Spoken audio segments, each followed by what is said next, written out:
aujourd'hui, je vais terminer ce que j'ai commencé la dernière fois.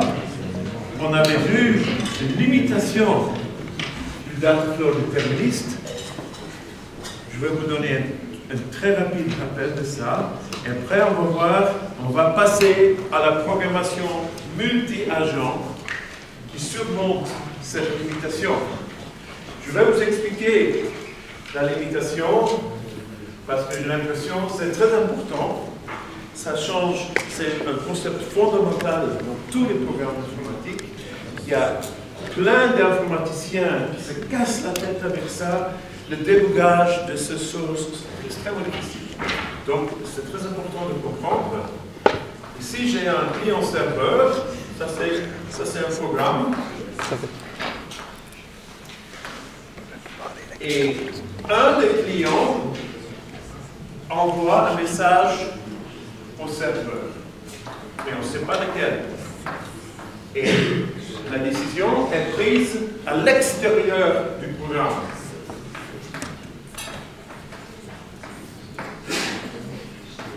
Décision extérieure.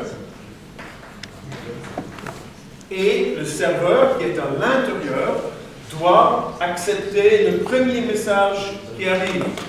Donc le serveur, il est forcé à accepter le premier message qui arrive. Et on ne sait pas lequel. Donc on force le programme à être non déterministe. Un programme qui marche bien, un client-serveur doit être non déterministe. C'est une condition qui est imposée par l'utilisation. Et on a vu que ce n'est donc pas du tout la programmation fonctionnelle qui peut faire ça, parce que la programmation fonctionnelle est toujours déterministe. Et le data flow déterministe que nous avons vu satisfait cette propriété. On ne peut pas écrire un client-serveur en data flow déterministe. Okay? Donc ça, c'est ce qu'on avait vu la dernière fois. Et donc, on doit ajouter un concept. Ici, on doit ajouter quelque chose. On est forcé à changer de paradigme, à augmenter l'expressivité. Et c'est une énorme décision. On peut presque dire que la plupart du temps que les gens mettent en débogage est causé par des bugs dus au non-déterminisme. Hein? Par exemple, j'ai un ancien thésard qui est en train de faire des systèmes microservices en collaboration avec Microsoft, extrêmement complexes. Il vient encore de passer tout un week-end à déboguer une course, race condition, un bug de non-déterminisme. Et lui, c'est un programmeur de qualité professionnelle. Vous voyez comme c'est vachement embêtant. Donc c'est un problème qui est très important. Mais on est obligé, dans certains cas, d'avoir des programmes non déterministes. Hein? Parce que le monde extérieur vous force quelquefois à être non déterministe s'il faut réagir à ce qui se passe dans le monde extérieur. Et des trucs comme ça, on ne peut pas le faire en data flow déterministe. On doit donc surmonter cette limitation. Une application qui a besoin de non-déterminisme, comme le client-serveur, on ne peut pas le faire en fonctionnel, en data flow déterministe. On doit étendre le langage noyau. Là, on est vraiment forcé à le faire. On ne peut pas. Ce n'est pas une question de goût. Hein, on aime ça ou ça, c'est une question de style. Non, on est forcé. Si on ne le fait pas, on ne peut pas faire un client-serveur. On doit donc ajouter un concept au langage noyau, quelque chose qui permet à un serveur d'accepter une série de possibilités. Et il ne sait pas quelle est la possibilité qui va se réaliser. Donc il y a plusieurs possibilités. Ici, il y en a deux, mais il peut y en avoir beaucoup plus. Hein. Donc on doit avoir un concept, une chose qui sait attendre sur une parmi plusieurs possibilités. On va faire un peu d'ingénierie du langage noyau maintenant. On va essayer de réfléchir comment étendre un langage noyau pour ça. Bon, les théoriciens, les concepteurs de langage, ils ont longtemps pensé à ça. Il y a un certain nombre de concepts qui font ça. Les systèmes d'exploitation réalisent ça. Mais je vais vous donner deux solutions qui encapsulent un peu différentes approches. La solution la plus basique qui résout le problème, c'est une nouvelle fonction que je vais appeler wait2. C'est une fonction qui attend sur deux variables dataflow jusqu'à ce qu'il y ait au moins une qui soit liée. Au moins une, on ne sait pas lequel. Hein? Si x est lié, wait2 est autorisé à renvoyer 1. Si y est lié, wait2 est autorisé à renvoyer 2. Si aucun des deux est lié, wait2 attend et bloque le trait dans lequel il s'exécute. Si les deux sont liés, ça c'est le cas intéressant. Si l'un ou l'autre sont liés, wait2 doit revenir, doit renvoyer une valeur, donc 1 ou 2. Si x et y sont liés, c'est possible, hein? Ça dépend du timing. Peut-être que les deux clients ont envoyé un message. Dans ce cas, wait2 est autorisé à renvoyer 1 ou 2. Peut-être qu'il y en a une variable qui est liée juste un tout petit peu avant l'autre, ou peut-être pas, mais de toute façon, wait2, et si les deux sont liés, il peut renvoyer 1 ou 2. Donc wait2 est une fonction non déterministe. Si x et y sont liés dans d'autres traits, hein, si j'ai un truc du genre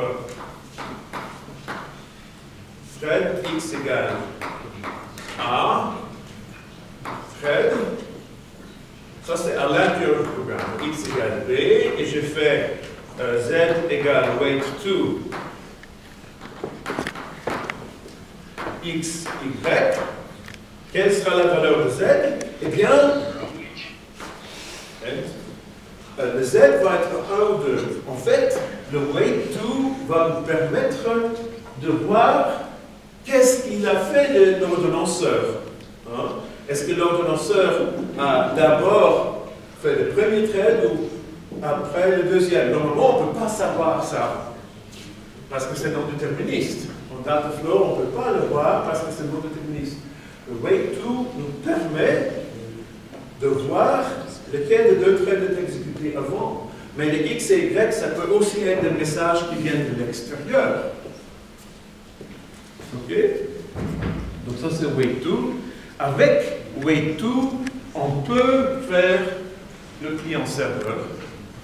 Et voici le code du client-serveur. Je ne sais pas si vous avez essayé de faire un client-serveur en dataflow déterministe. Il y a toujours des gens très malins qui essayent de trouver une solution, et c'est toujours très intéressant parce que comme ça ils comprennent mieux les choses. Mais ici, on a donc notre serveur avec deux flows d'entrée. On fait d'abord un appel à wait2 sur S1, S2. Donc C, ça sera 1 ou 2. Donc C est égal à 1, ça veut dire client 1 a envoyé un message. Si C est égal à 2, ça veut dire client 2 a envoyé un message. Et quand on fait un case ici, on met la valeur C avec les flows. Et il y a donc trois trucs, C, S1, S2, et on voit ici 1 et 2. Et maintenant, on peut choisir les deux patterns. Parce que C va être égal à 1 ou 2. Si C est égal à 2, le premier pattern ne va jamais correspondre, et donc on peut faire le deuxième. Si C est égal à 1, on peut faire le premier. Donc on peut effectivement choisir les deux, ce qui n'était pas possible avant. Hein, parce qu'un case attend sur une chose. Pareil ici, le case attend toujours sur le premier pattern. Mais ici, si c est égal à 2, on sait que le premier pattern ne va jamais correspondre parce que 1 est différent de 2, forcément. Et donc, on va aller au deuxième pattern. Et donc, avec le 1 ou le 2, on peut effectivement choisir le deuxième qu'on ne pouvait pas faire avant. Et dans le premier, on va donc traiter M1, dans le deuxième, on traite M2. À ce moment-là, le serveur, il va gentiment traiter les messages qui arrivent dans l'ordre. Ça va marcher.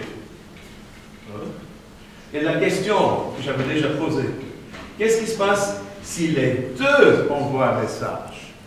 Client 1 et 2, S1 et S2 sont tous les deux liés. Eh bien, il n'y a pas peu que ça va marcher, mais c'est intéressant de comprendre comment ça marche exactement. Si client 1 et 2 envoient des messages, eh bien S1 et S2 sont tous les deux liés. C peut donc être 1 ou 2. En fait, on ne sait pas l'un ou l'autre. Mais dans l'un ou l'autre cas, il y aura un message. Si C est égal à 1, on va traiter le message M1 en premier. Si C est égal à 2, on va traiter M2 en premier. Et dans les deux cas, on va faire un appel récursif.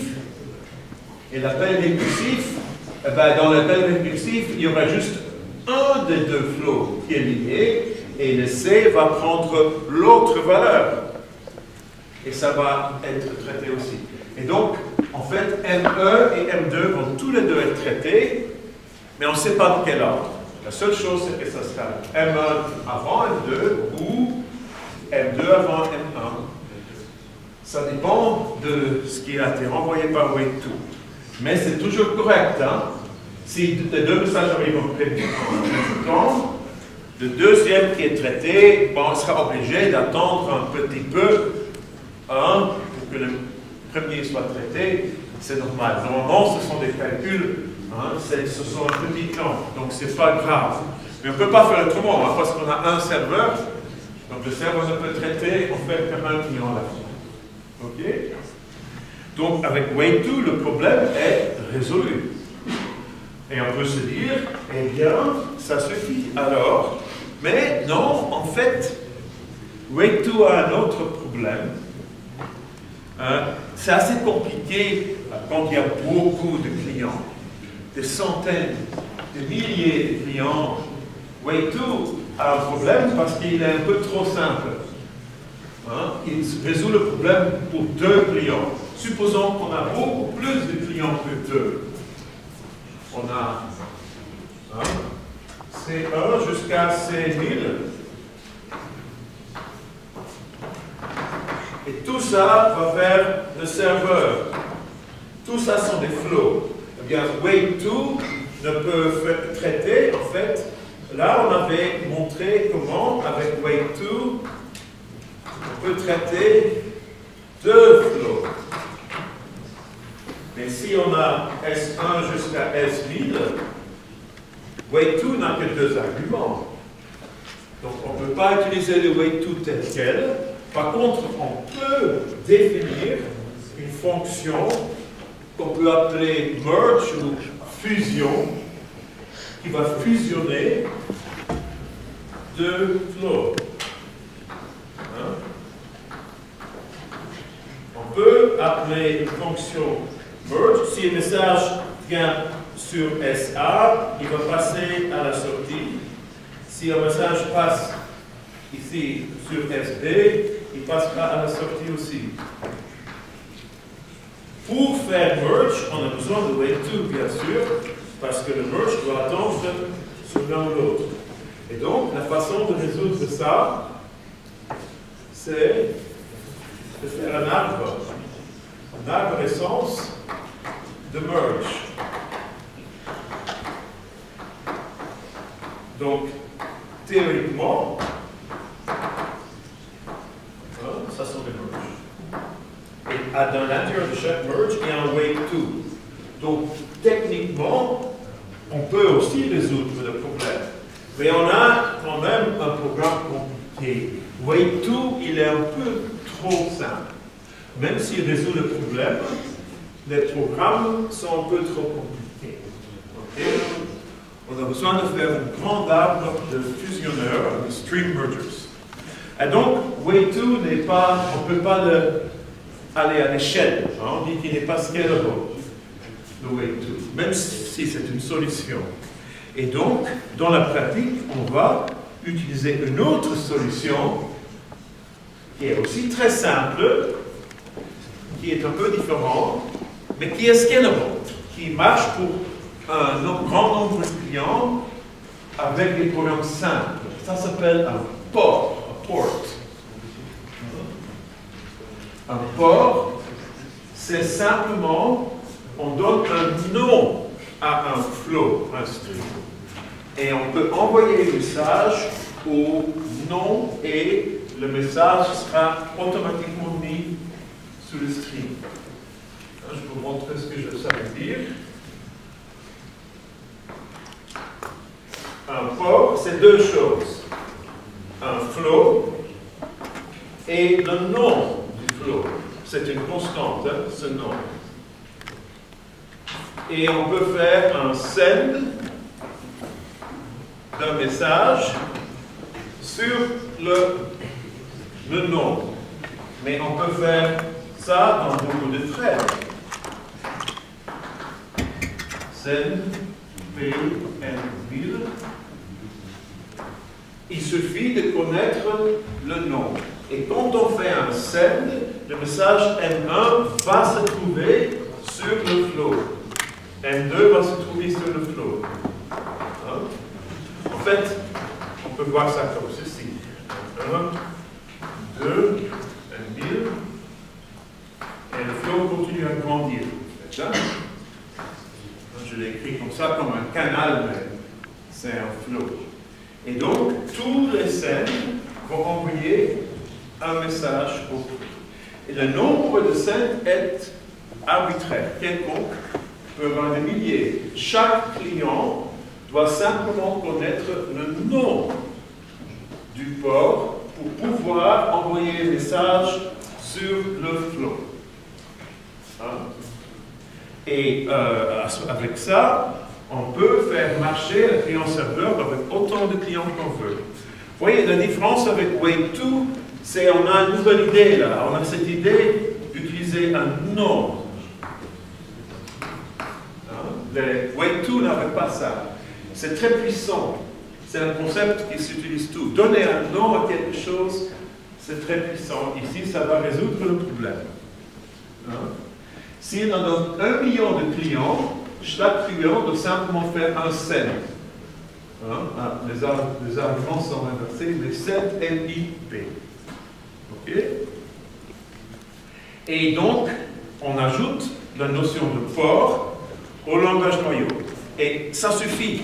Je vais vous montrer qu'avec ça, on va faire toute la programmation multi-agent.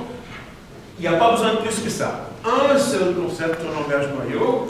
Tout ce qu'on voit, Erlang, ACAD, tous les trucs multi-agents, Go, etc., qu'on voit dans le monde, n'ont besoin que d'un seul concept. Ça résout tous les problèmes. Okay. Donc on peut faire ça. Je peux même faire une toute petite expression parce que c'est un truc qui existe. Et on peut l'utiliser.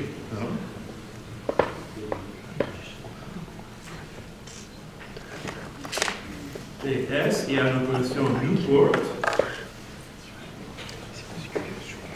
Il y a deux arguments. En fait, c'est une procédure, mais on peut l'utiliser comme une fonction. Si je fais browse S, vous voyez ici une variable non liée. Je fais un petit temps. En fait, cette variable, on voit qu'elle est annotée future. Ça, c'est un truc que je ne vais pas beaucoup expliquer, c'est un truc OS. Ça veut dire que c'est une variable protégée. Il n'y a que le port qui peut le lier. On ne peut pas le lier, quelqu'un d'autre ne peut pas lier S. Un future, c'est quelque chose qu'on peut lire, mais pas lier. Mais ça, c'est juste un détail, parce que c'est une abstraction. Et si je fais maintenant, scène BA.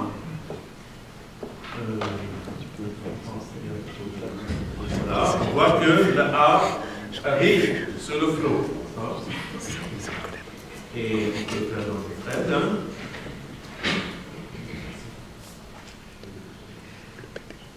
Si je fais ceci,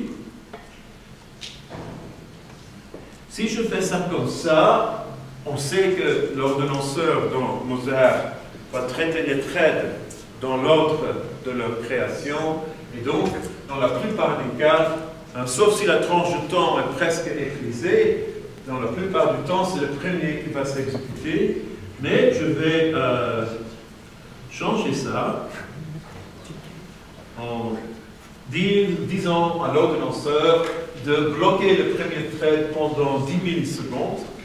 Donc, delay, c'est une procédure qui envoie une commande à l'ordonnanceur et qui dit « Vous n'allez pas choisir ce thread pendant au moins 10 millisecondes. » Et donc, le scheduler, il voit qu'on ne peut pas choisir le premier thread, il va donc choisir le deuxième. Donc, si j'exécute ça, qu'est-ce qui va apparaître? Qu'est-ce qui va apparaître sur le flow? Dites-moi. Qu'est-ce que le premier truc qui va apparaître? C. Et après? B. Après 10 millisecondes. Bon, ça va vite à 10 millisecondes. J'aurais pu mettre 1000, comme ça vous aurez vu un délai. Mais c'est ça. C'est un truc très simple. Ah, mais attention, un port est non déterministe. Ça a l'air super simple, un port. C'est pas un truc compliqué, mais c'est non déterministe foncièrement. Et du coup, on peut donc faire des programmes non déterministes avec un port. Donc ce n'est plus du data flow déterministe. Je vais vous rapidement donner la sémantique des ports, qui est très simple, la définition précise. Vous vous souvenez des sémantiques des cellules? On avait un cell store, une mémoire imputation multiple avec des paires, et le nom de la cellule est contenu. C'est intéressant, une cellule, ça a aussi un nom. C'est deux choses, un nom et un contenu. Ici, on a aussi deux choses, un nom et un flow. Un truc qui ne change pas, le nom, et un truc qui change, le contenu, le flow. Donc un port et une cellule, ça se ressemble un peu. C'est différent, mais ça se ressemble un peu. Supposons qu'on a un port store, sigma 3, qui contient des paires. Souvenez-vous qu'avant, on avait sigma 2, la mémoire aux cellules, qui contenait aussi des paires. On va exécuter new port, et on va exécuter un scène. Mais je pense que le mieux, c'est de vous donner simplement un dessin, comme ça. À gauche c'est l'état d'exécution avant de faire le scène. À droite, c'est l'état d'exécution après le scène. On fait donc un scène PX avec son environnement. On a un port ici, à gauche, P double point petit s. S, c'est le flow. En fait, c'est le bout, la fin du flow, du port. P, c'est le nom. Je vais aussi utiliser la lettre grecque ici. Et S, c'est juste une variable. Si je fais send, je vais lier S. S égale X bar S'. En fait, j'ajoute X au flow. On a S ici. S1, après on fait S1 égale X, S2, on ajoute, le S correspond au bout, à la fin du flow, et on a donc une nouvelle variable, S', ici, si je peux avoir une flèche, voilà, et le port change. Vous voyez, comme la cellule, la paire change, parce que dans le port store, il y a toujours la fin du flow qui sera indiquée. Donc on a P double point S'. Et l'opération send est atomique. Donc tout ça, et on ne peut pas le découper pour l'ordonnanceur, c'est une opération. L'ordonnanceur ne peut pas s'arrêter au milieu, c'est indivisible. Hein, c'est ça ce que ça veut dire. L'ordonnanceur, pour l'ordonnanceur, c'est une opération qu'on ne peut pas diviser. Et donc, si on fait plusieurs scènes dans plusieurs threads, tous les variables x, tous les x vont être ajoutés au flow. Ok? Donc, vous voyez, ça, c'est la sémantique formelle précise des ports. Je ne vous cache rien. Hein? Vous avez la sémantique des ports. Mais une fois qu'on connaît ça, hein, je ne vais plus beaucoup parler de la sémantique. Vous comprenez comment ça marche. Je vais d'abord faire le client-serveur maintenant. Le client-serveur est très simple avec les ports, hein, hyper simple. Maintenant, le serveur, il a un seul argument qui est un flow, c'est le flow du port. Et chaque client fait send PM, où MP est le nom du port qui correspond à ce flow-là. Hein, il faut préalablement avoir créé le port. Hein. Quand on initialise le système, hein, quand on crée le serveur, on crée en même temps le port. Et on peut avoir des millions de clients qui exécutent send PM.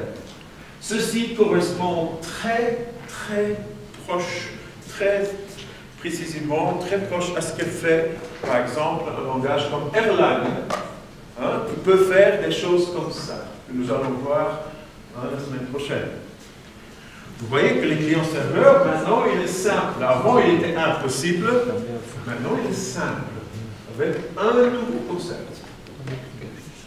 Ok. En fait, dans la pratique, on ne va pas utiliser des ports directement, en général. On va créer un nouveau concept qui s'appelle un agent, une sorte d'objet actif, si vous voulez, un port object, j'appelle ça. Et il y a un port à l'intérieur. Donc, on va donc créer un nouveau paradigme en ajoutant les ports. C'est le data flow déterministe plus les ports. Ce truc a un nom, ça s'appelle Message Passing Concurrency. En fait, on a des agents et on envoie des messages entre les agents. Je vais faire un petit dessin. Et c'est quelque chose qui est de plus en plus utilisé. Le premier, ça a été inventé il y a longtemps, dans les années 70, par un informaticien qui s'appelle Carl Hewitt, mais ça a été vraiment commencé dans l'industrie avec le langage Erlang dans les années 88. C'est aussi vieux que Java. Donc on a des agents. Par exemple, ici, et un agent peut envoyer un message à un autre agent. Mais ce n'est pas du data flow déterministe, parce que n'importe quel agent pourrait envoyer un message à un autre agent. Donc chaque agent est un peu comme un serveur. Hein. Chaque agent peut recevoir un message de façon non déterministe.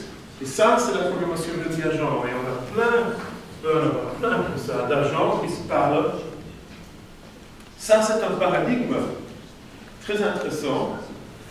Il y a un langage très intéressant qu'il utilise qui s'appelle Erlang, qui a été inventé fin des années 80, qui est donc aussi vieux que Java et aussi très utilisé dans l'industrie. On va en parler après. Okay. Donc on va donc faire de la programmation multi-agent. Après, une fois qu'on a fait ça, je vais vous donner encore un autre paradigme qui s'appelle Deterministic Data Flow at Ports. Mais ça, on va le voir après. C'est un truc, c'est en fait le meilleur, mais pour l'instant, il n'y a aucun langage qui l'utilise. Hein? Peut-être dans quelques années. Mais je vais d'abord vous parler maintenant des agents. Ce genre d'agents utilise des ports. OK? Et on peut donc définir des agents. Je vais commencer par des agents qui n'ont pas de mémoire, qui s'appellent stateless agents. On envoie un message et l'agent fait quelque chose. Mais il n'a pas de mémoire. Et après, on va parler de stateful. sont des agents qui ont une mémoire. OK? Qu'est-ce que c'est un stateless port object? C'est trois trucs ensemble. Il y a un port, il y a un thread, et il y a une fonction list. Il lit une liste, hein, c'est le flow. Trois trucs, donc une fonction, un port et un thread. Avec ça, on va faire une abstraction. Et chaque agent va donc recevoir des messages et faire quelque chose. Chaque agent aussi a son propre thread. Donc pas de problème avec la concurrence. Si on a 5 agents, on a 5 threads. Hein. Chaque agent a son thread. Et juste pour donner un petit exemple, je vais faire un agent qui s'appelle un math agent. Un agent pour faire des calculs. Hein. C'est hyper simple, mais on peut faire des trucs plus compliqués. Hein. J'ai une procédure math_m qui prend un tuple NMA et qui calcule la somme, ou NMA qui calcule la multiplication. Hein? Si j'appelle la procédure math avec add 5, 6A, eh bien cette procédure va lier A à 11. Hein? Ça, c'est une simple procédure qui fait le calcul, mais on va le mettre à l'intérieur d'un agent. Et ça va en faire un serveur, en fait. Donc, pour le faire en agent, il faut un port, il faut une fonction list ou une procédure, et il faut un thread. Trois trucs. Voici un port, new port, MP. Voici une procédure qui lit une liste de messages, MS. Hein, et voici math process appelé dans son propre thread. Ceci, les trois trucs ensemble, ça fait un agent. Et n'importe qui peut envoyer un message à MP, hein, un message comme ça, hein, add 5, 6A, et l'agent fera le travail. Donc c'est un petit serveur concurrent. On peut l'écrire comme ça. Hein? Je définis la fonction for all, un peu de higher order, ça fait toujours du bien, un peu de higher order. Je définis la fonction for all, qui prend une liste et une procédure de un argument, et qui va appeler px sur tous les éléments de la liste. Hein? For all. Alors, à ce moment-là, math process, c'est for all and s math. Math, c'est une procédure à un argument. Hein?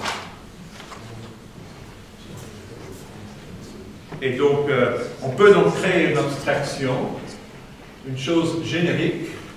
Je vais appeler ça new port object 0, 0 parce qu'il y a 0 état, stateless. On crée un port ici, new port stream, et en thread, on fait for all, stream, process. Process, c'est une procédure à un argument.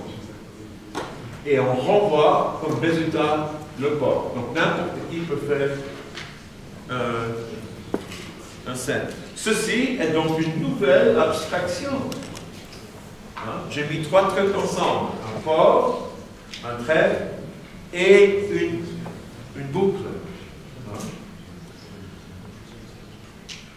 On peut l'écrire aussi comme ça, en os. Il y a une petite syntaxe pour le for all. On peut l'écrire for m in stream do process m end. For m in stream, stream c'est un flow ou une liste. Ça c'est une syntaxe qui marche en os. Ah. C'est donc un code très simple. Ok? Bon, ça c'est les stateless. Mais les plus intéressants sont les stateful quand même. Hein? Donc je vais passer au stateful. Dans les stateful, les agents, ils ont une mémoire intérieure. Comment est-ce qu'on va réaliser ça? Un stateful port object, ça a une mémoire intérieure. On va appeler le mémoire de state, hein, l'état. On va appeler ça l'état du port object. Ici, on a un état S0. Si on envoie le message M1, on a un nouvel état S1. Si on envoie le message M2, on a un nouvel état S2. Vous voyez que ça, on voit un peu comme un automate. Hein? On a un état, on envoie un message et on a un autre état. Et le nouvel état est une fonction de l'état précédent et du message. Donc, c'est un peu plus compliqué qu'un statement. Ce n'est pas simplement un for all. Hein? Ici, on a une fonction f qui est la fonction de transition et qui définit le comportement. En fait, ça correspond un peu à une classe, on va voir ça. La fonction de state transition function, cette fonction définit le comportement de cet objet. Et avec la même fonction f, on peut créer plein de port objects. Donc, techniquement, c'est un peu comme une classe par rapport à un objet. Donc, on a une fonction f qui prend un état et un message qui renvoie à un autre état. Donc, chaque fois quand on envoie un message, le port object va changer d'état. Donc, il fait un calcul en f et à l'intérieur, il change d'état. Donc, on peut créer une abstraction générique pour ça, new port object, init f. On a une boucle. Oui, maintenant, je fais un peu différent de style. Je vais créer le port dans le même thread que S, ici. P égale new port S, et je fais loop S. Init, c'est l'état initial. Comme on a un état, quand on commence, il faut un état initial. Et dans le loop, on va lire le message M, et on va faire la fonction F state M, et on va appeler récursivement. Vous voyez que loop est bien récursif terminal, donc il n'y a pas de gonflement de mémoire, c'est un agent qui marche très bien. Donc comme ça, on voit que le state, ça c'est l'ancien état, le state en fait c'est l'argument de loop. Hein? Le state est mémorisé dans l'exécution de loop. Hein? C'est toujours l'argument, et quand on fait l'appel récursif, on va changer l'argument en faisant f state m. Hein? M c'est le message. Donc cette fonction loop est très curieuse. Vous voyez pourquoi on le fait comme ça?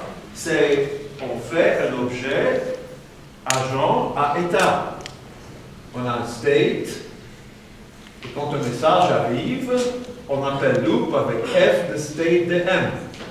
Donc loop commence avec un état initial et va successivement appeler f à l'état précédent pour obtenir les états successifs.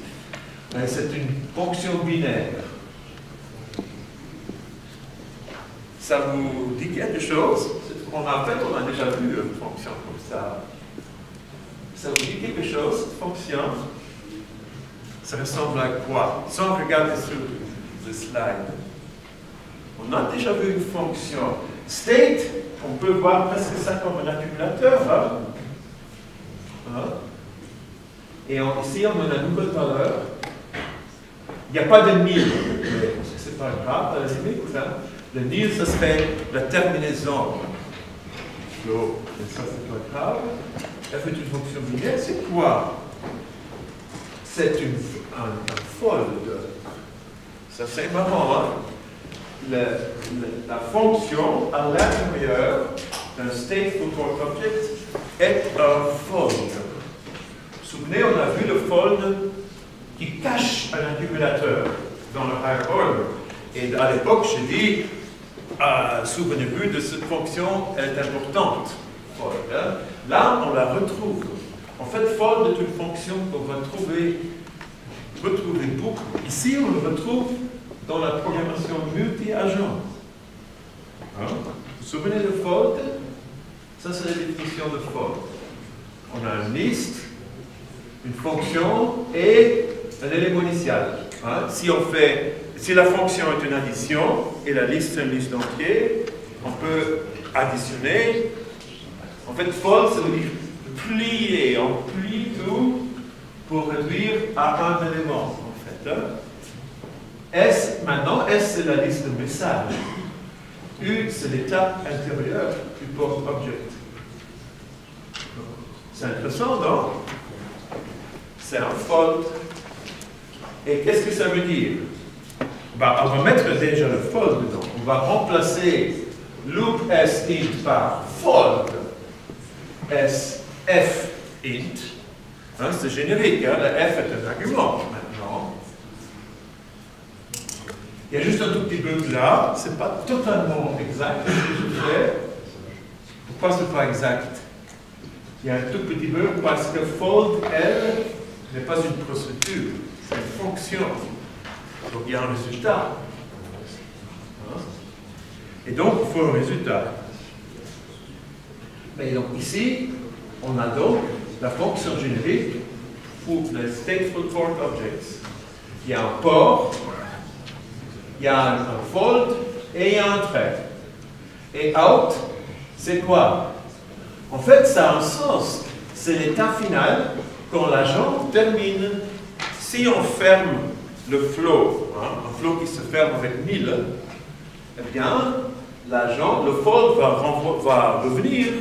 Ici, le fold, aussi longtemps que l'agent s'exécute, le fold va jamais renvoyer une valeur. Hein.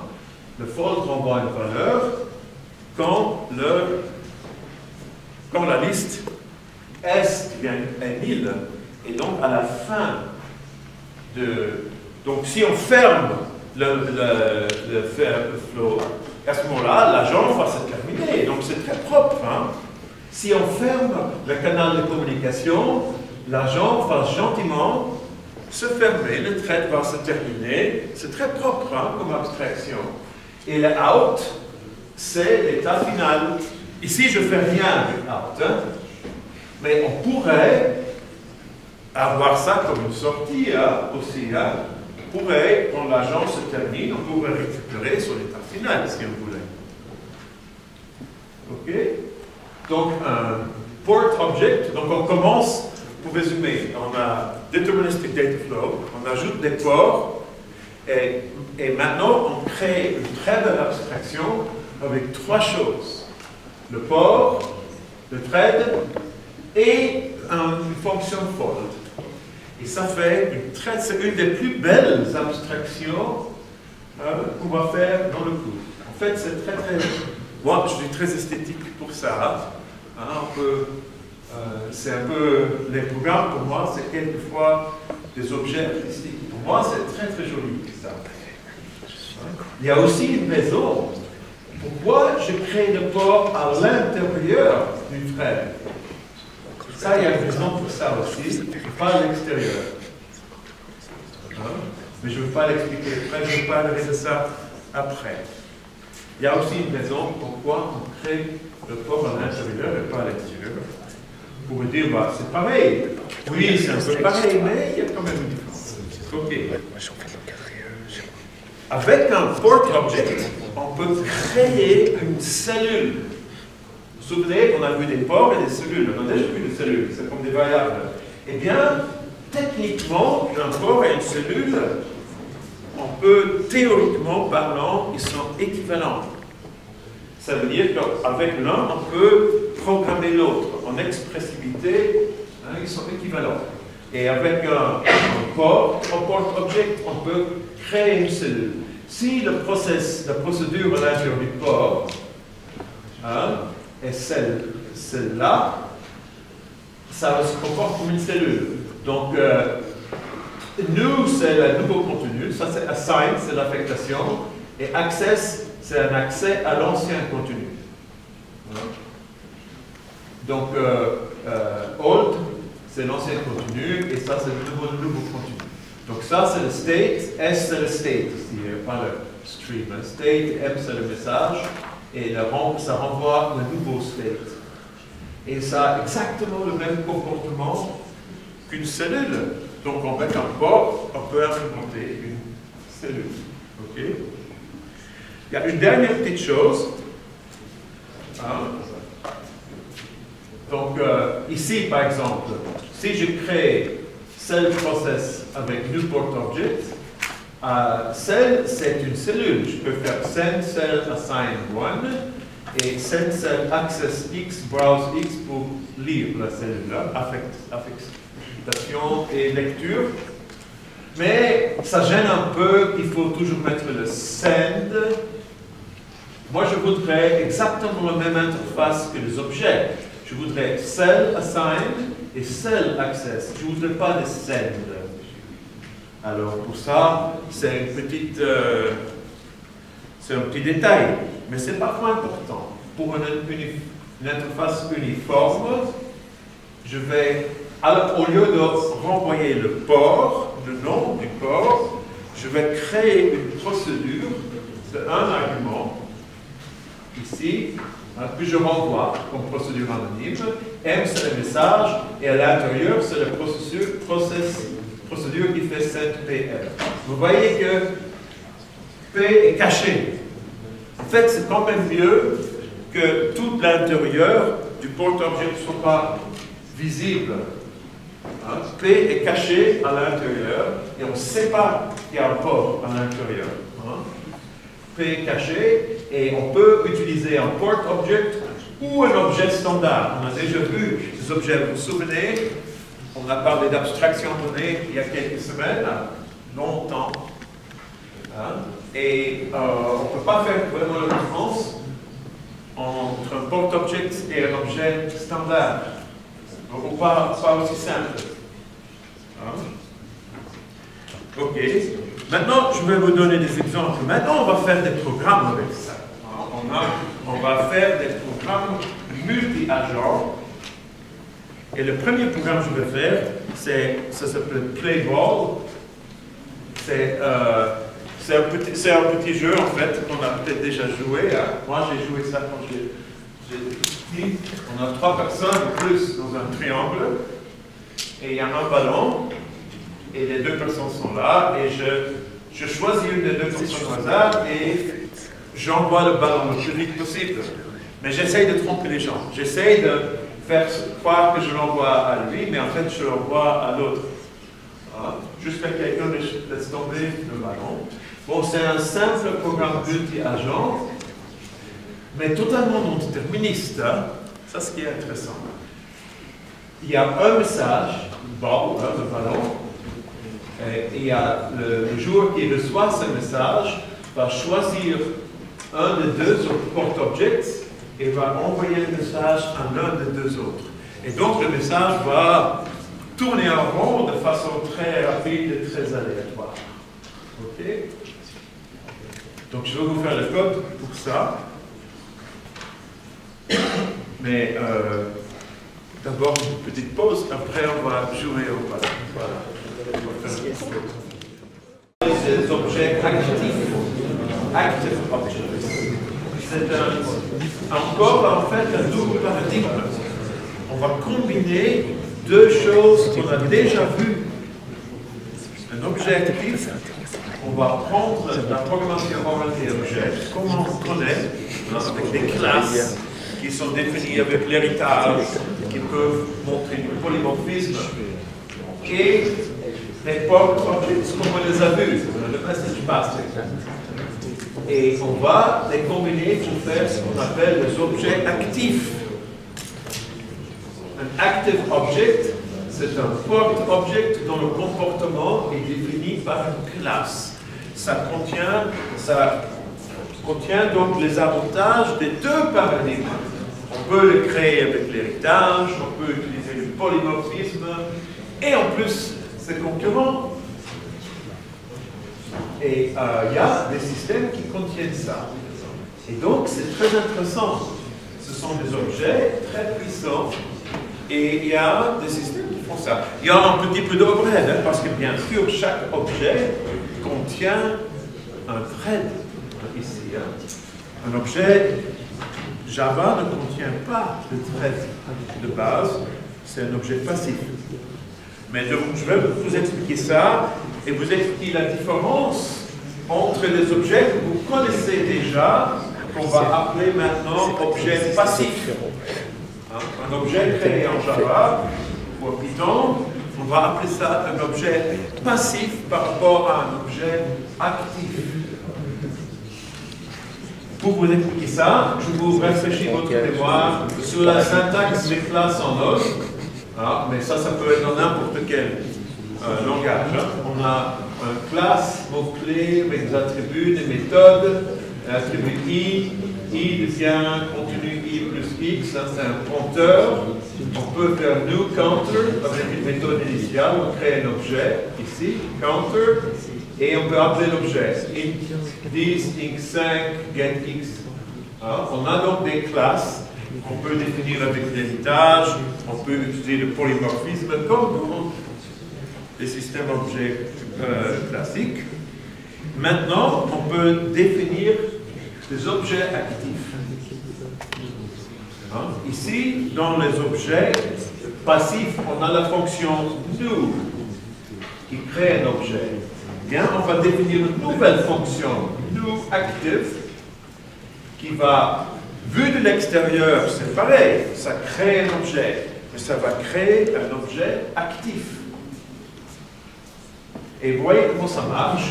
Hein? Si je fais new active class init, je vais d'abord créer un objet standard, new class, et après, je vais créer un thread avec un port, et j'appelle l'objet à l'intérieur de ce thread. Vous voyez que l'objet s'exécute dans le thread de l'objet actif. Okay? Dans son propre thread. L'objet s'exécute toujours dans le même thread. Okay? Et on renvoie une procédure à un argument. Donc, vu de l'extérieur, ça ressemble exactement à un objet standard. Mais c'est beaucoup plus. Parce que maintenant, c'est un objet qui utilise un thread. Et c'est un objet qui a des possibilités qu'un objet standard n'a pas. Et je vais vous montrer ça. En fait, on va distinguer objets passifs et objets actifs. Les objets que vous connaissez en OS, mais aussi en Java, en C++, en C#, ce sont des objets passifs. On va les appeler objets passifs. Et quelle est la différence entre un objet passif et un objet actif? Un objet, c'est dans un programme concurrent. Un objet passif s'exécute dans le thread de celui qui l'appelle. Hein? S'il y a deux threads qui appellent le même objet passif, eh bien, l'objet passif va s'exécuter dans les deux threads.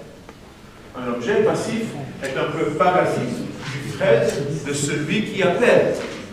Hein? Parce qu'il n'a pas son propre thread. Vous voyez? Un objet actif a son propre thread et il s'exécute toujours dans son propre thread. Et c'est en fait une grande différence. Je vais vous faire un objet actif est beaucoup plus gentil, plus facile à faire dans un programme concurrent. Et je vais vous montrer un peu. Voilà. Ici, les lignes là sont des traits. Hein, T1, T2. À gauche, on a un objet passif qui est appelé, donc c'est le count, c'est notre compteur, qui est appelé à partir de T1 et à partir de T2. Donc, il y a deux threads, et chaque thread appelle l'objet passif. Et donc, quand T1 appelle le counter, c'est la ligne en foncé là, l'exécution de la méthode de l'objet se fait dans T1. Quand T2 appelle le compteur, l'exécution se fait en T2. Si on fait les deux appels à peu près au même moment, il y aura, ça va se chevaucher et on pourrait avoir des problèmes. Hein? Les opérations vont se faire dans les deux traits et le scheduler peut casser les choses. Mais dans un objet actif, c'est pas pareil. Hein? Supposons qu'on a la même chose vue de l'extérieur. On a toujours T1 et T2. T1 appelle le compteur, T2 appelle le compteur. Donc, vu de l'extérieur, c'est exactement la même chose. Sauf que le compteur est un objet. Les codes, le texte du code, c'est pareil. Mais l'exécution n'est pas pareil du tout. Parce que l'objet actif a son propre thread, T counter, Et les deux méthodes vont s'exécuter tous les deux dans ce thread, mais en séquentiel. Ils ne vont pas se chevaucher. Donc, aucune erreur de concurrence. À gauche, on a une exécution buggée, et normalement, on n'a pas le droit d'exécuter un objet Java à partir de deux threads naïvement comme ça. Il faut faire des trucs plus compliqués, il faut faire des objets synchronisés, c'est beaucoup plus compliqué. Normalement, on n'a pas le droit de faire ce que je montre à gauche, parce que c'est buggé. Mais dans un objet actif, ce n'est pas un problème. Parce que l'objet actif a son propre thread et les méthodes vont s'exécuter en séquentiel. Okay? Les objets passifs, on dit, are not concurrency safe. C'est la phrase qu'on utilise. Voici le code. C'est le code du slide précédent. On a thread counter inc. Thread counter inc.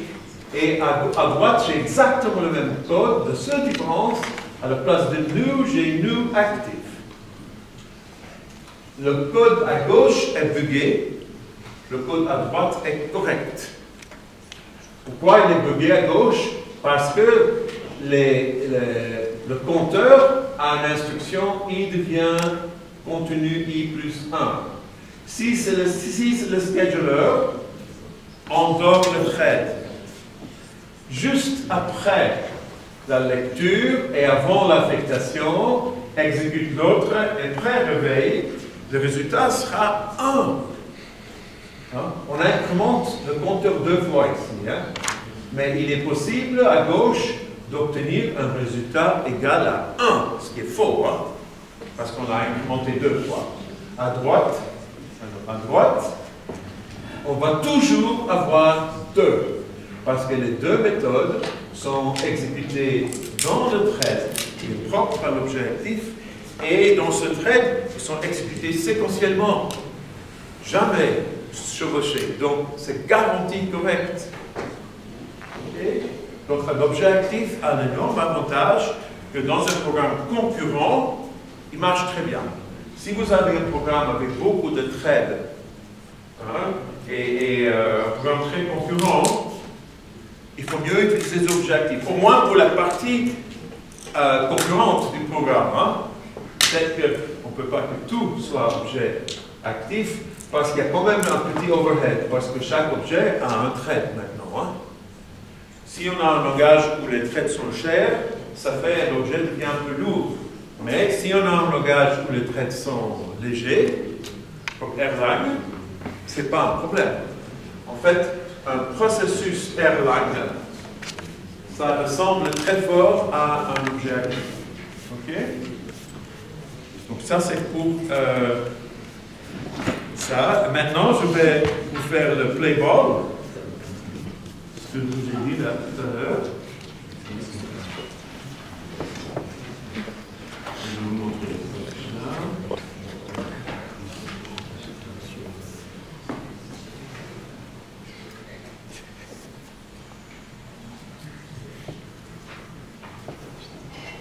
Donc, voici playball.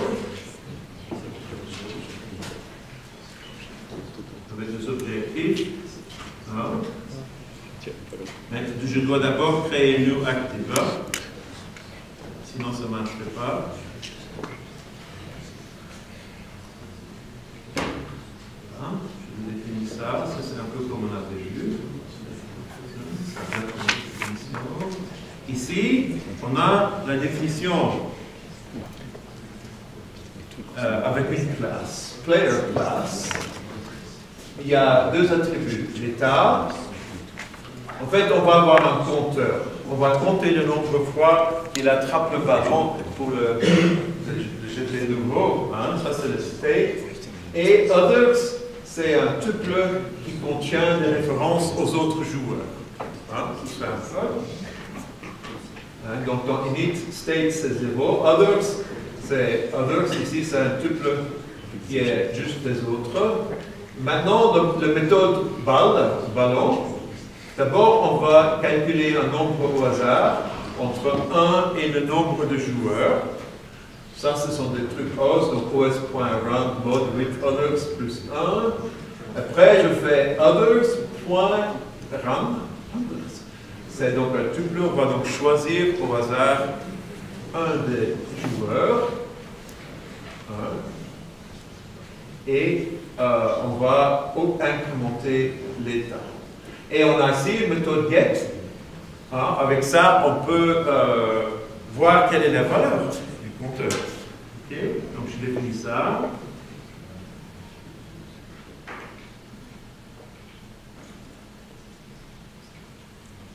Ok, ça c'est.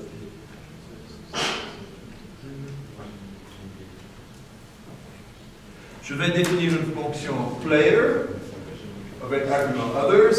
C'est simplement new active player class init others. Et ici, j'initialise le jeu. J'ai 3 joueurs. P1 c'est player others P2 P3. P2 c'est player others P1 P3 ainsi de suite. Comme ça, j'ai un jeu.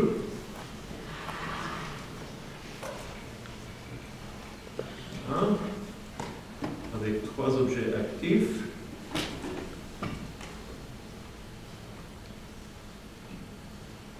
Et on voit que la valeur est 0. La valeur est toujours 0.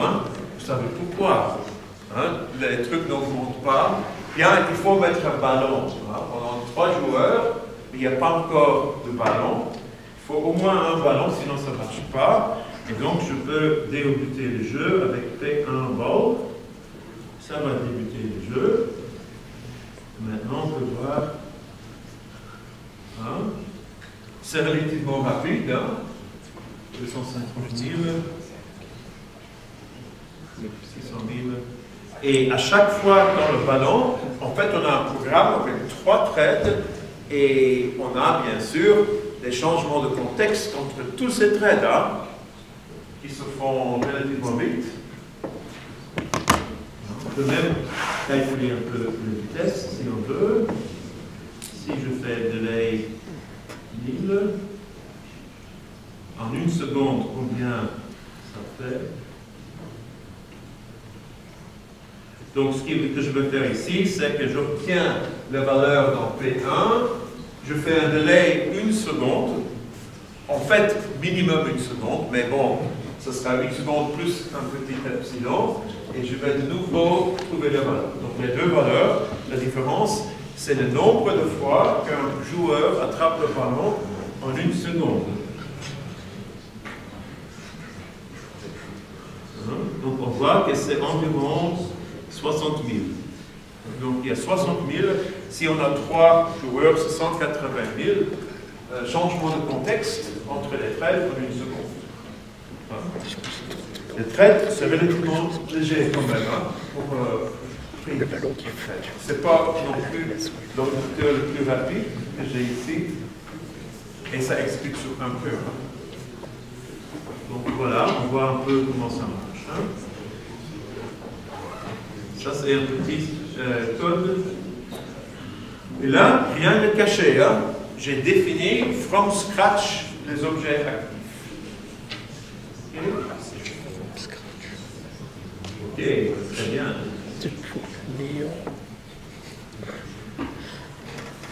Ok, maintenant, je voudrais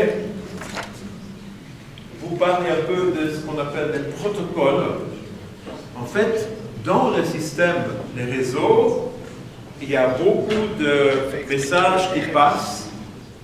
Il y a par exemple le protocole TCP qui passe des messages entre 2 ordinateurs. Il y a d'autres protocoles privés. Il y a aussi des protocoles à l'intérieur. Mais je voudrais vous un peu donner une introduction à ça avec des programmes, avec des objets actifs. Donc, d'abord, je vais vous définir ce que c'est un protocole.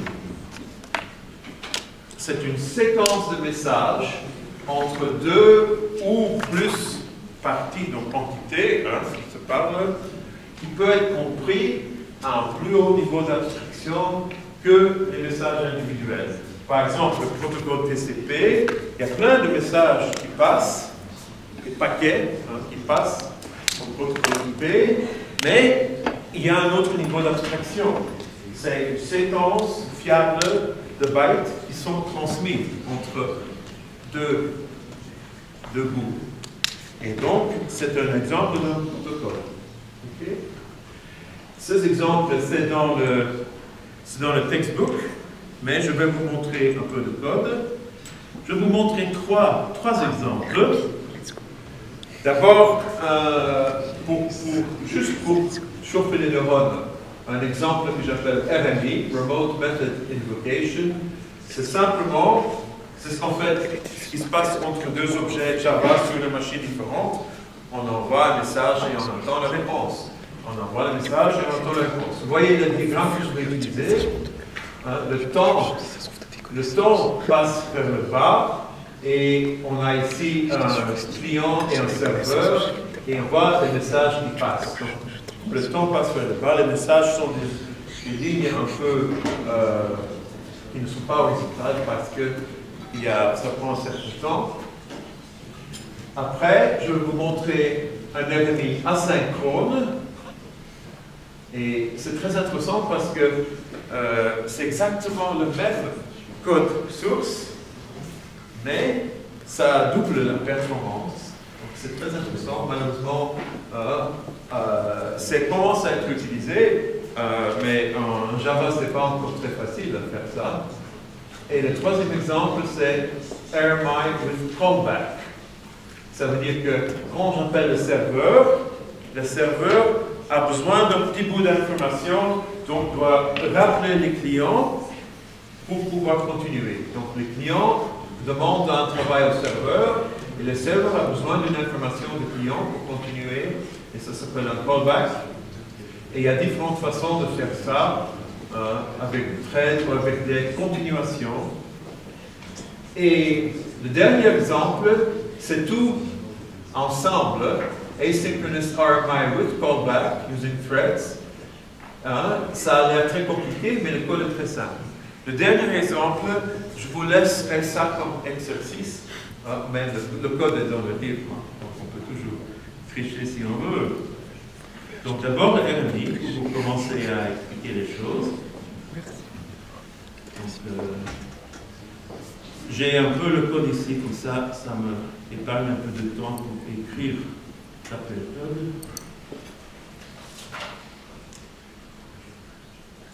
Donc on va faire un RMI.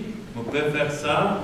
Je vais d'abord définir, en fait ça va être des stateless port objects. On va faire pour plus simple. Ça c'est une abstraction pour créer un stateless port object. Là j'ai un port, c'est un thread et une boucle for à l'intérieur. Et la procédure ici, c'est la fonctionnalité du port object. Je définis ça. Maintenant, je vais faire le RMI. C'est un protocole simple. Je vais d'abord définir un serveur.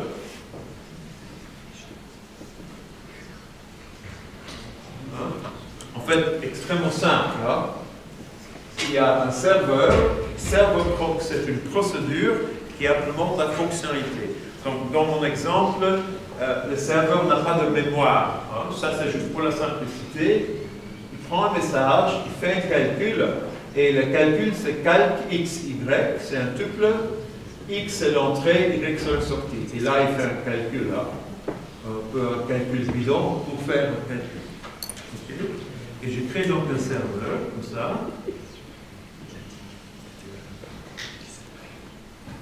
Et on peut montrer l'expression du serveur. Ici, par exemple, je fais calc 1.0 y, dans y, et comme ça, je vais voir le résultat.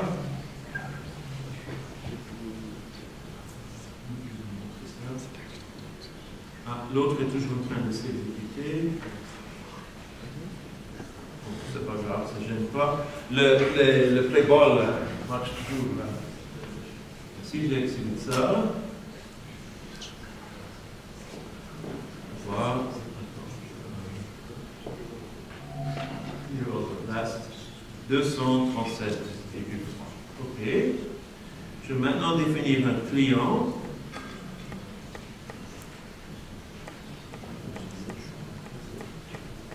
Très simple. Ça s'appelle un RMI synchrone. En fait, pour vous expliquer ça, je vais faire un petit dessin.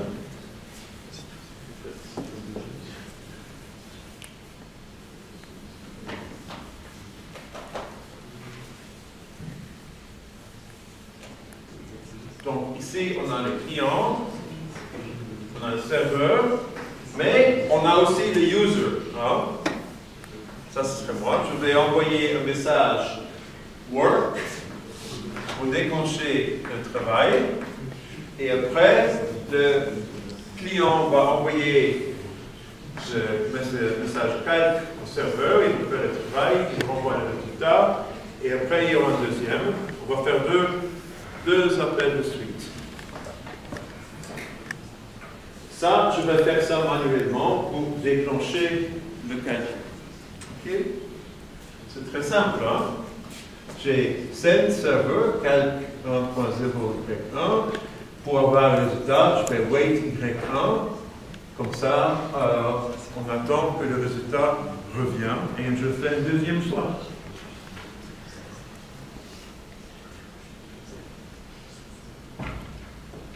Et là, maintenant, je vais vous montrer le travail.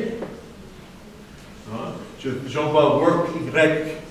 Ça, c'est pour déclencher le protocole au client. Et je vais donc faire ça. Et Y, on voit ici que Y, le Y final, c'est la somme des deux sous-calculs qu'on a fait.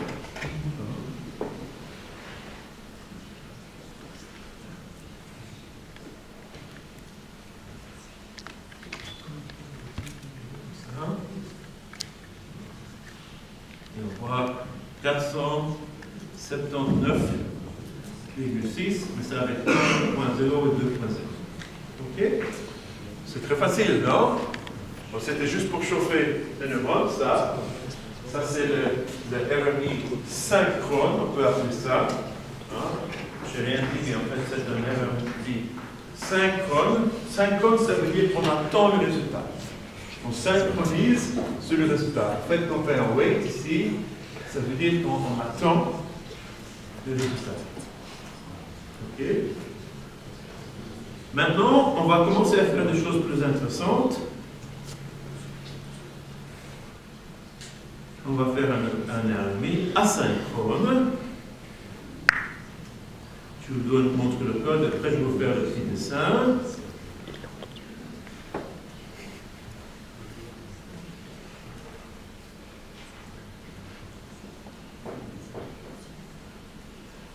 En fait, on va envoyer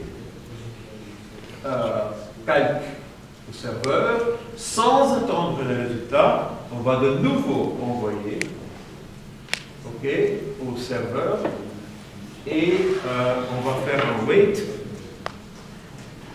et un wait. Ok? Et si on regarde le port object ici, s'exécute dans son propre thread. Ça veut dire que le serveur va exécuter tous les calculs séquentiellement. Et si on fait maintenant le dessin, on va le comparer à l'autre. On a le nouveau client et le serveur. On a le work qui arrive ici. On envoie un calque ici. On envoie le deuxième juste après. Comment ça va marcher, ça? Eh bien, en fait, ce qui va se passer, c'est que quand le message arrive, on va faire le calcul, on remplit le résultat. Le deuxième message, il sera traité juste après que le premier soit terminé, et le résultat revient. Donc, normalement, on a donc un aller-retour au lieu de deux. Ici, on a deux allers-retours. Hein?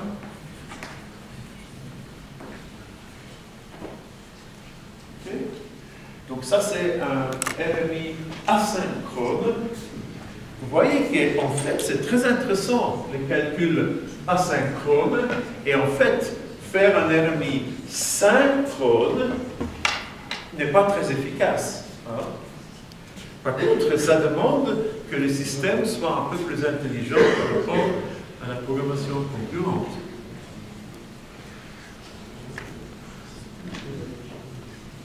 Donc, si maintenant je calcule,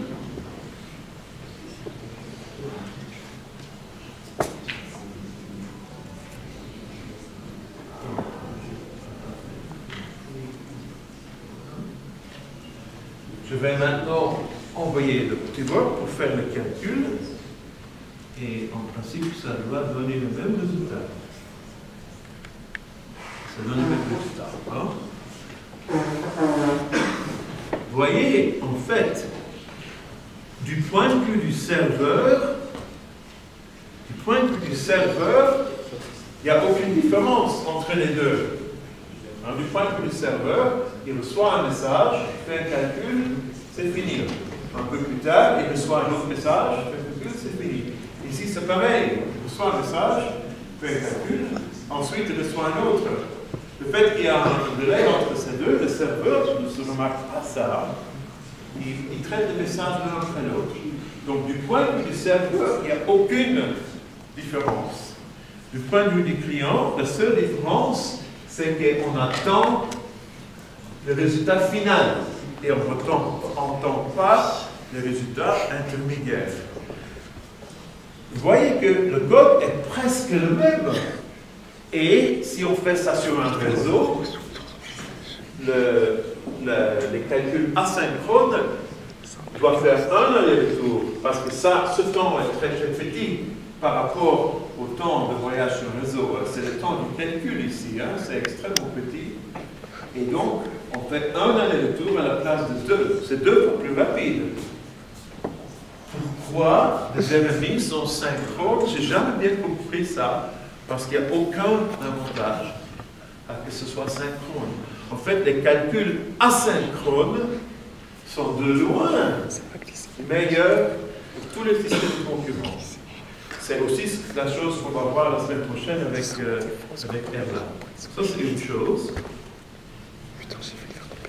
Maintenant, je vais vous donner un autre exemple. C'est le RMI avec callback.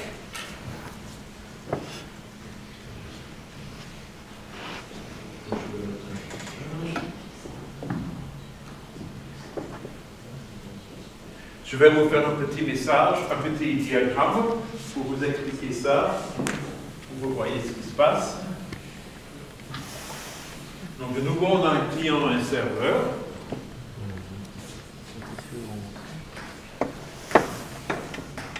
Et on déclenche, on envoie un calcul au serveur.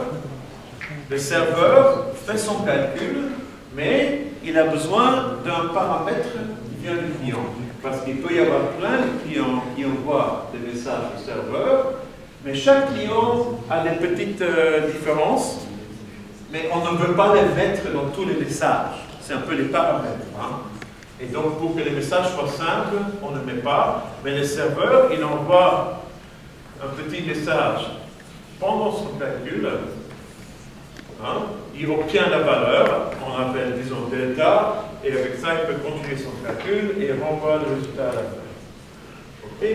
Donc, le serveur a besoin d'un petit message qui vient du client, et si le client change, ça va être toujours les clients d'origine, hein, le client qui a envoyé le message. Et quand on regarde le code, on voit la différence. C'est qu'on met la référence du client, on le met dans le calque, comme ça le serveur sait quel est le client qui a envoyé le message et il peut envoyer une demande de connaître quel est le delta pour ce client-là pour faire son calcul. Okay? Ça, c'est un exemple de RMI, mais avec un callback.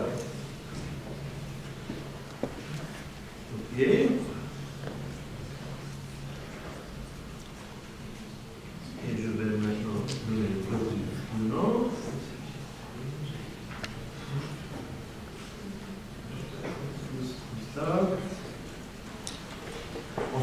le client, c'est toujours avec work pour déclencher le calcul. Il envoie au serveur calque, mais il met une référence à lui-même dedans, c'est ça. Et après, Z c'est Y plus 10, disons. Et il a une deuxième méthode, delta, qui est le paramètre, qui lui est propre. Chaque client peut avoir un autre paramètre. OK. Voilà.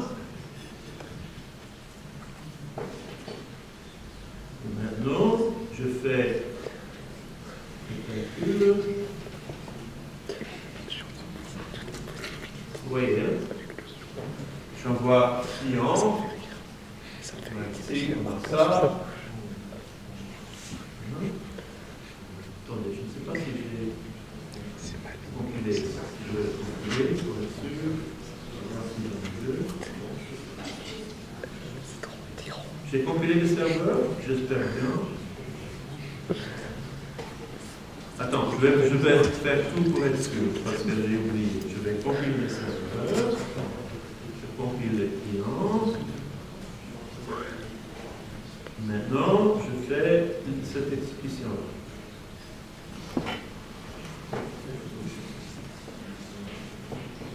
Oups. Qu'est-ce qui arrive? Oh. Underscore. Ah, ça c'est bête. Apparemment, il y a un bug dans mon programme.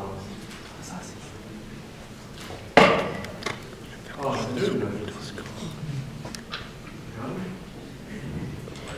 dans le code, vous voyez tout le code là. Et normalement, vous avez assez d'informations pour comprendre pourquoi il y a un bug.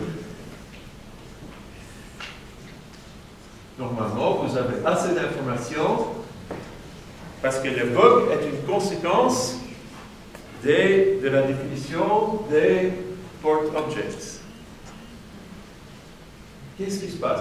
On n'a pas, le callback ne marche pas.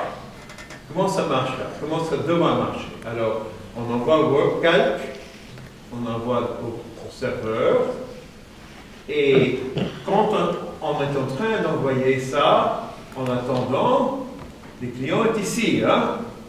Il envoie ça, et il attend le résultat. Là, le serveur envoie delta D au client, et ce qu'il veut, c'est que D soit égal à 0.1.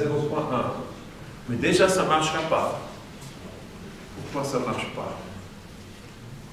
Vous voyez pourquoi il y a un bug là? C'est une conséquence directe de comment marche le port object. Du fait qu'il n'y a qu'un seul thread à l'intérieur d'un port object. Il y a un deadlock dans ce code. C'est bête parce que c'est un peu simple, on voudrait bien qu'il marche, mais il ne peut pas marcher.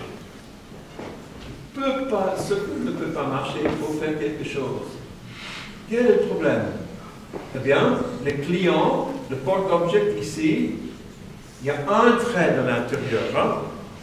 Un seul thread. Et donc, quand le client envoie calque au serveur ici, il attend ici. Il attend là. Z égale Y plus 10.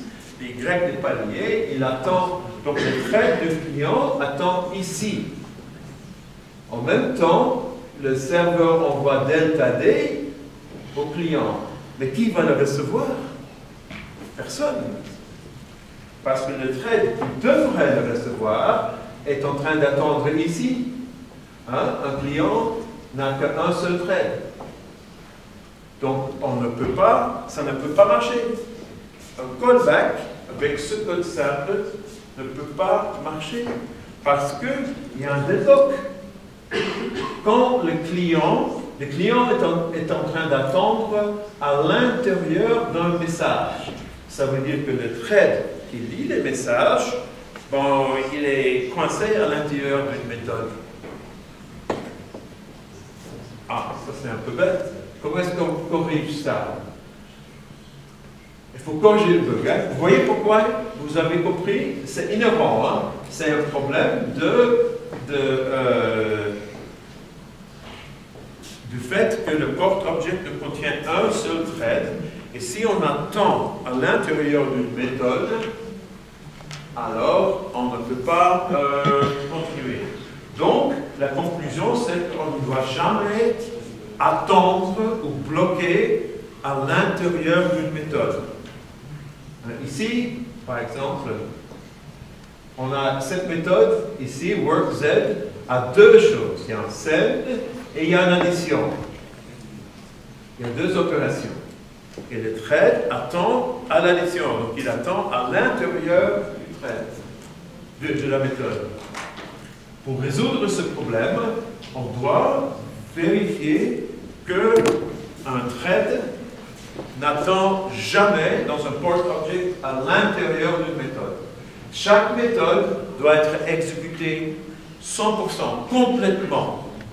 On ne peut pas attendre, et sinon, le port objet est bloqué. Okay?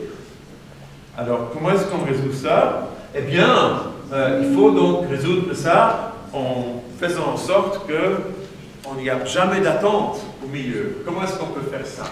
Ben, il y a plusieurs manières pour corriger ce problème. Il y a une manière simple et deux manières un peu plus compliquées. Donc, la solution, c'est que dans un port object, il ne faut jamais une attente à l'intérieur d'une méthode. Ça, c'est une règle simple si on veut que le port object marche bien. OK? Ici, on a une méthode qui contient un send server suivi par z égale y plus 10. Ça, c'est la méthode. Et l'attente se fait ici. Comment est-ce qu'on peut éviter ça? Il y a trois solutions, en fait. Donc, une qui est simple et les deux autres sont compliquées. Mais les trois solutions marchent. Il y a trois solutions. Je vais appeler ça fallback with thread, fallback with continuation. Je vais vous dire ce que ça veut dire. Une continuation. Il y a deux types de continuation. Record continuation ou procedure continuation.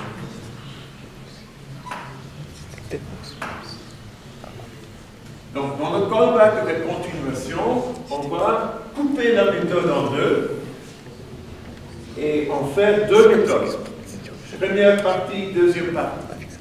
Le seul problème, c'est qu'il faut un lien. Il faut, après avoir fait la première méthode, qu'à un certain moment, après avoir fait le delta, on arrive à faire la deuxième partie. Et d'un lien s'appelle une continuation. Et je vais vous montrer comment ça s'écrit. Mais ça, c'est compliqué, ça. Mais ça marche. Mais en Java, c'est la seule solution. Par contre, la première solution est simple parce qu'on utilise c'est concurrency for dummies qui est utilisé ici. Si on a un programme déterministe data flow et on le met dans un thread, il marchera. Donc, la première solution, c'est simplement si on met les z égale y plus 10 dans son propre thread. Et si on met ça dans un thread, alors la méthode ne contient qu'une seule opération et sera terminée. Parce qu'un thread, c'est un autre thread. Hein? Donc ça va aussi résoudre le problème. Et à cause de la concurrence pour les nuls, ça marche. Parce que l'opération z égale y plus 10, c'est fonctionnel, c'est déclaratif. Donc on peut ajouter des threads. Donc ajoutant un thread ici, ça c'est donc la solution la plus simple. Hein? La deuxième solution, hein, ça demande un code un peu plus compliqué parce qu'il faut carrément couper la méthode en deux et ajouter des arguments et tout pour faire que la deuxième partie s'exécute après la première avec une structure de données qui s'appelle une continuation. Ça marche aussi, mais c'est un peu plus compliqué. Donc la solution la plus simple, c'est ça. Donc si je l'exécute maintenant, attention, hein, si je recompile le client,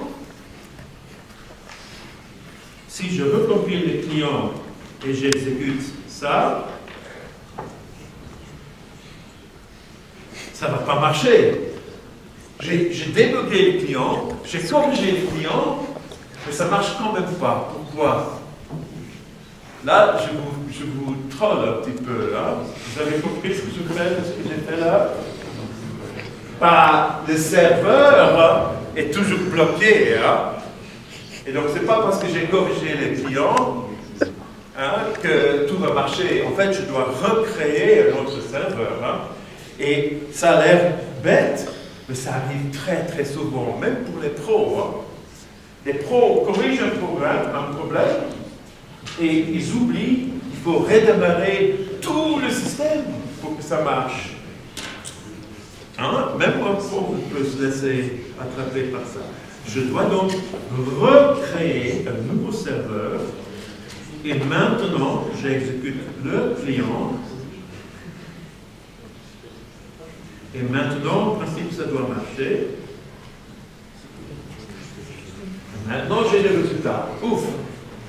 Mais en fait, la seule chose que j'ai faite, c'est ce que j'ai ajouté un thread end autour de ça. Aucun autre code n'a été changé. C'est bien, hein? En fait, un thread, c'est une unité d'attente. Et pour résoudre le problème, à chaque fois qu'on doit attendre, il faut un autre thread. En fait, c'est ça l'idée. Mais pour que ça marche bien, il ne faut pas que les threads soient trop chers. Hein? Donc dans Oz ou dans Airline, ce serait une bonne solution. En Java, un peu moins parce que les threads sont malheureusement un peu chers. Après, la dernière, je vais vous montrer la solution avec Record Continuation. Souvenez, la solution ici, enlever le deadlock, c'est super simple. Hein? On ne change rien, on met juste ça. Ok, je vous montrerai, mais si les threads sont très chers, cette solution simple ne marche pas. En fait, la solution marche, montre l'avantage de Concurrency for Dummies. Hein? Si on a le droit de faire ça, c'est simple. La vie est simple, belle et simple. Mais si on n'a pas ça, la vie est compliquée et chiante. Je vais vous montrer ça. Je vais vous montrer la solution avec Record Continuation.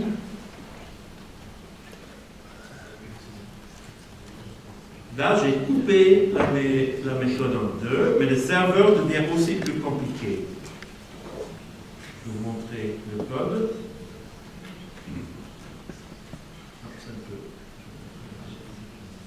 Ça. Regardez bien les clients ici. Les clients ici, vous voyez que cette méthode, je l'ai coupée en deux. J'ai le send et j'ai le y égale z plus 10. Il y a deux parties. Hein. J'ai coupé la méthode en deux petites méthodes. Par contre, je dois arranger pour que la deuxième partie soit exécutée après la première partie. Et donc, j'ai créé un record ici, ou un tuple, continuation, qui contient les arguments y et z. Et le serveur, comment il fait? Eh bien, il reçoit les calques, il envoie le delta, et comme le send dans le client est terminé, le client peut exécuter la méthode delta, c'est bien, ça marche bien, et à la fin, le serveur envoie cont yz, donc c'est le serveur qui doit explicitement envoyer le message pour que ça passe à la deuxième partie. Donc on est obligé de changer le code du serveur. Et ça, c'est chiant. Hein? Donc on complique tout, le serveur et les clients. Donc vous voyez comment on a fait, hein? On a découpé la méthode ici en deux, et on doit arranger pour que, après que le serveur soit terminé, qu'il revienne là, à la deuxième méthode, et la façon dont on fait ça, c'est qu'on l'envoie, le serveur va directement envoyer un message pour que cette méthode soit exécutée, hein, comme réponse. Ok? Ça marche aussi. Ça marche aussi. Mais c'est un peu plus compliqué. Hein? On doit changer le code du serveur, on ajoute une méthode, donc c'est moins lisible, hein, parce qu'il y a ce bout-là qui se met entre ces deux parties-là, en fait. Hein. Donc le code devient un peu plus sale, hein, si on veut. Et ça marche, mais l'avantage, c'est qu'on ne crée pas de thread. Avec cette solution, on n'a pas créé de thread en plus. On s'est simplement arrangé pour que le thread ne bloque pas, hein, avec cette notion de continuation. Mais donc si les threads sont très chers, on est obligé de faire un truc comme ça. Mais en fait, ce n'est pas une solution que je recommanderais. Mais certains systèmes, on ne peut pas faire autrement. Si on veut faire un callback, il faut faire des trucs compliqués. Il y a des livres entiers qui sont écrits sur des astuces comme ça. Il y a un livre qui s'appelle Concurrent Programming in Java, 300 pages, hein, très célèbre, très auteur, très populaire, et c'est rempli d'astuces comme ça. Hein. Mais si le langage aurait été bien fait, on n'aura pas eu besoin de ça. Si le langage soutient concurrence pour les nuls, et il n'y a aucune raison qu'il ne le soutienne pas, sauf que les concepteurs ne le savaient pas. On pouvait faire ça. En 1988, quand ils ont inventé Java, ils n'avaient pas compris ça. Mais les nouveaux langages commencent à comprendre ça. À ce moment-là, la solution est beaucoup plus simple. On ajoute ça, et le reste du code ne change pas. Surtout, le code du serveur ne change pas. Et ça marche, et c'est beaucoup plus clair, en fait. Hein. Un thread, c'est une unité d'attente. OK? OK. Voilà. Ça, vous avez compris un certain nombre de choses sur les port objects, et sur la programmation, et sur la programmation des... OK. Je vais m'arrêter là. Merci beaucoup.